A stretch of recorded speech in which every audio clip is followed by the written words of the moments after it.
everybody, welcome to my channel. I'm Tori Trades. I wanted to give you guys a inside scoop on what my live streams look like for my premium Discord. Now, the Discord is closed, so you won't be able to enter it. You won't be able to pay, even if you wanted to. Even if you wanted to give me your money and say, I need to be in your Discord, it's closed and you can't. But this is a cool inside scoop to showing you guys what my Discord live looks like.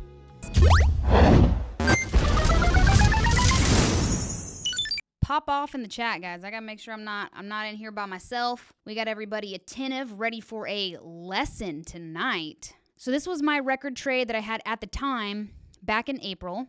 Okay, so this was the setup for the $30,000 trade. We got a downward trend line. We got point A, point B, point C.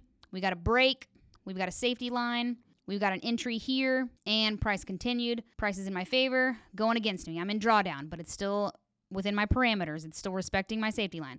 Okay, we're coming back up. Oh, we're getting back in drawdown. Okay, now we're in profit and we're back in drawdown. And then finally, we're in profit. We're moving steeper away from my original safety line. Could have came in and tracked this real steep and capitalized on as much of that profit as I could, but I ended up clipping out at around this 946, 947-ish. So I clipped out a little bit early. Yes, it was an area where the price of platinum had hit before in the past and then turned around. Still not incredibly proud of this trade because I didn't wait for the break of this upward trend line here to be broken to close that trade. I would have had to have given back about $5,000-ish in order to truly see if this was no longer trending up. We'll go through my Trade Zella and go through my playbook, my analysis, what I tagged this trade, what I liked about this trade, what I didn't like about this trade in just a moment. But I just want to show you guys the things that I'm happy about on this trade and the things that I am okay, could have done a little bit better. Entry, I'm very proud about. Textbook entry.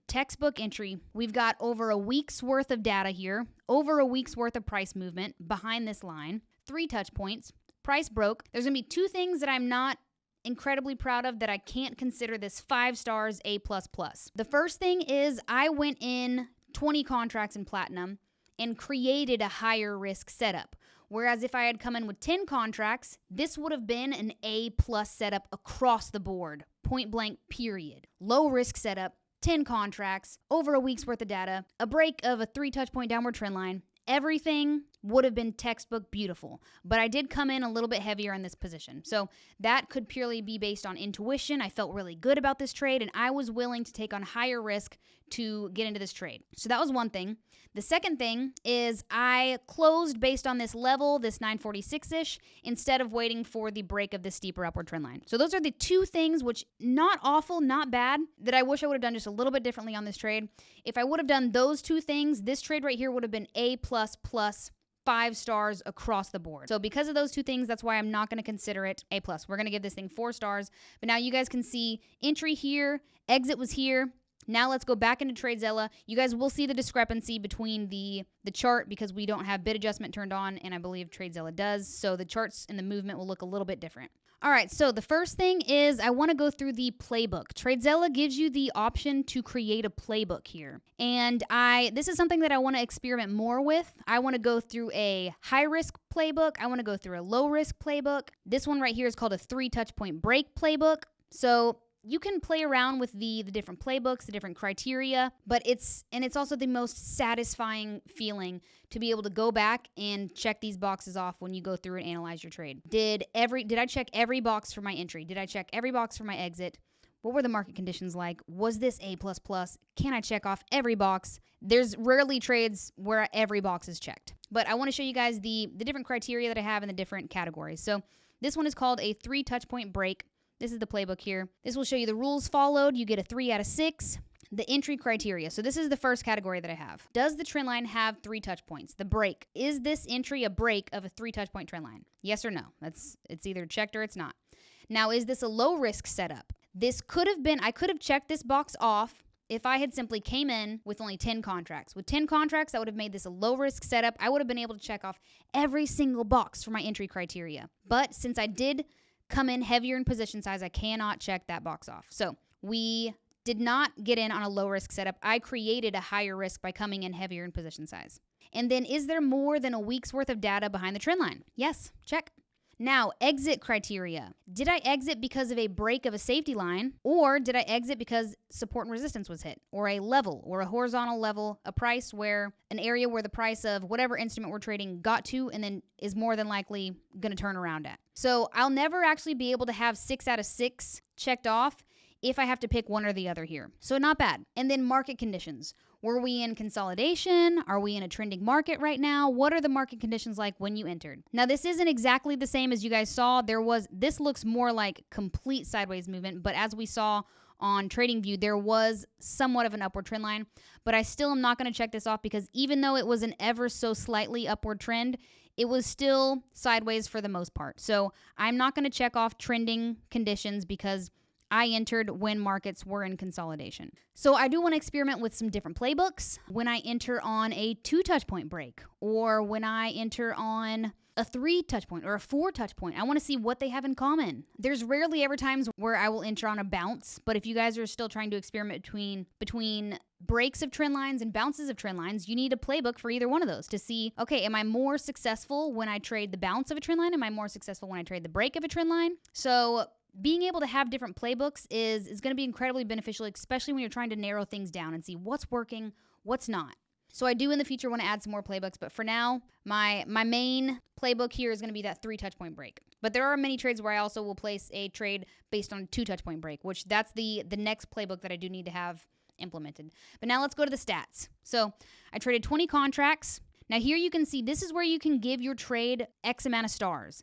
I gave myself 4 stars in this trade. We'll go through why over here in just a moment. Then we can see the risk. How much was I willing to risk? So to make that $30,000, I was willing to risk $14,000. So you will enter what your stop loss was here.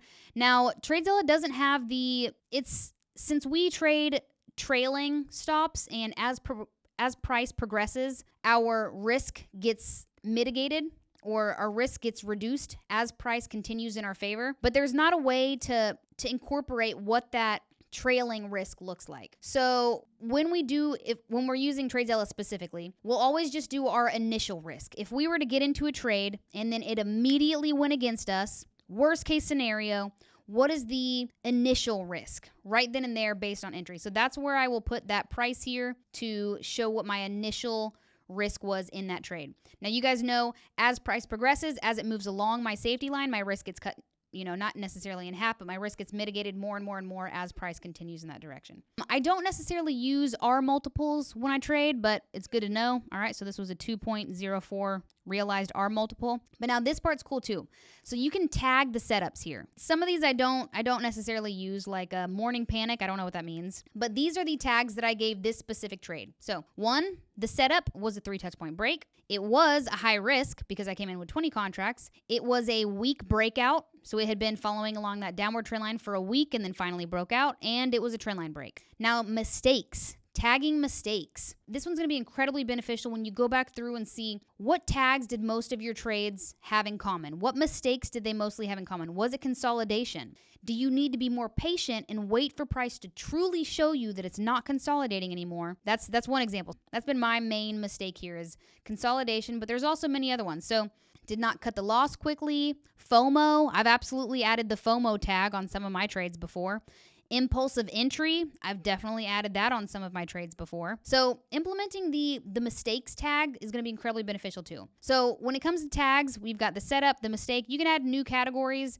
I'm sure you could get incredibly, nitty gritty with it. You could get incredibly complex with all of the different categories, all the different tags, the playbooks. I want to keep it as broad and easy to continue to implement. I think if I make it any more complicated, I might not journal or go back through and review my trades as much as I could. So keeping it as simple as you can, I think, will be beneficial and will be helpful. But now let's go through the template that I give myself here. So I named this trade almost A++. And we talked about earlier at the beginning of our live session tonight, the reason this was almost A++ is because I came in higher and created a higher risk trade when I could have just simply came in with 10 contracts and checked every box off of my entry criteria for my A++.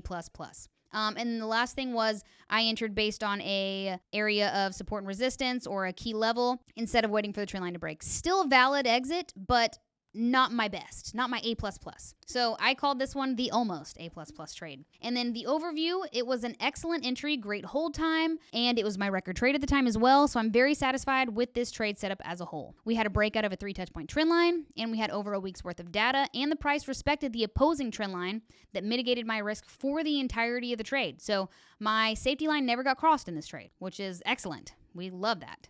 Okay, setup details, the entry. The entry was according to the playbook. We had a 3 touch point break. We had over a week's worth of data. The price was still fairly close to the opposing trend line, and I could have created a lower risk trade and checked off every box there that would have made that an A++.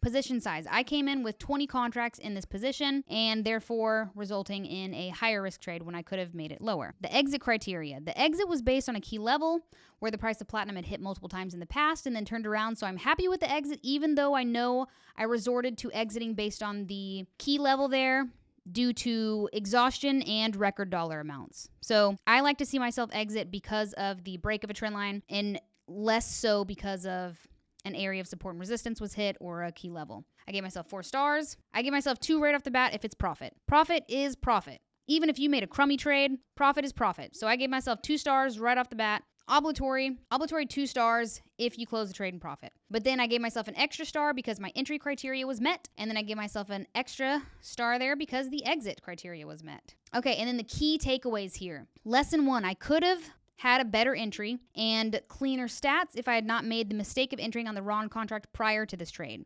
So if you guys have been following all of my videos on social media, I probably talked about it 100 times, my mistake trade of the year. And it was when I took an impulse entry and entered on the wrong contract of platinum, one that was getting ready to expire. So this specific trade, I actually had to re-enter because the initial entry was on the wrong contract. So those are some things that I realized. Now let's go into the last key takeaway, which is the other factors. I can tell there was some sort of FOMO or impulsivity to entering this long position because the mistake that I had made in the previous trade. I should have had more patience and had more awareness on the contract that was being entered if I was more level-headed. So this is what it looks like to go through and dissect a previous trade as a whole.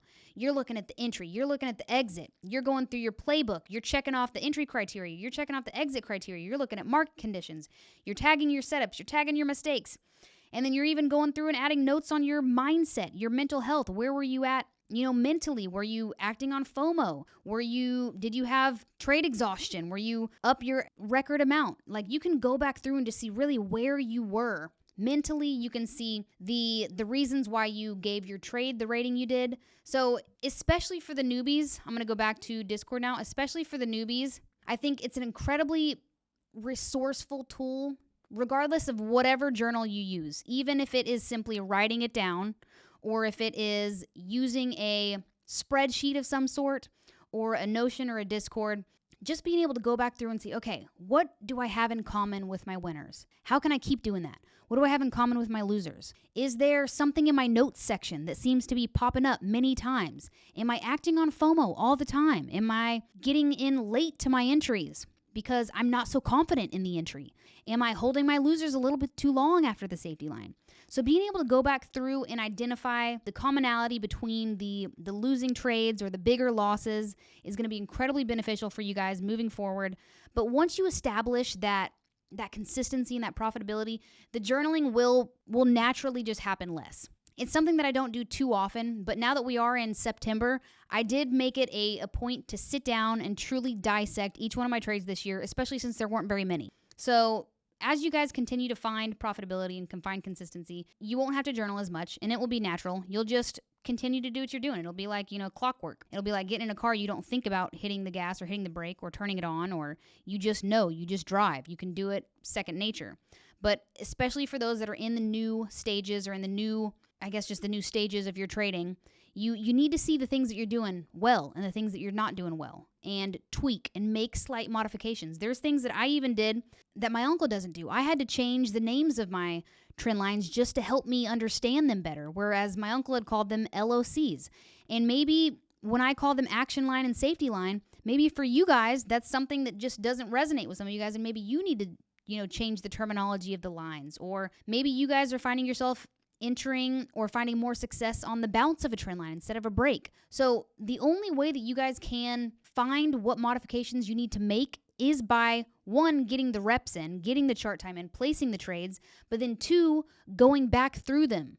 So that was tonight's session. I just wanted to go through the importance of seeing what the winners and losers have in common, showing you guys what I do whenever I'm going back through my journaling, even though it's not as much as it used to be. It's still important. Even a 9-year trader, it's still important for me to go back through and see, okay, what did I do good this year? What did I not do great this year?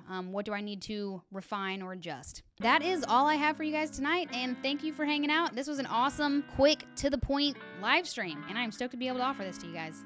All right, my guys, I got to get out of here. I'm still in the middle of recording content, so I got to continue to do what I'm doing. But thanks for hanging out, everybody. Thank you guys for watching, and I'll see you guys in the next video. Don't forget to like, subscribe, drop a comment, tell me what you think about the live stream, and I'll see you guys in the next video.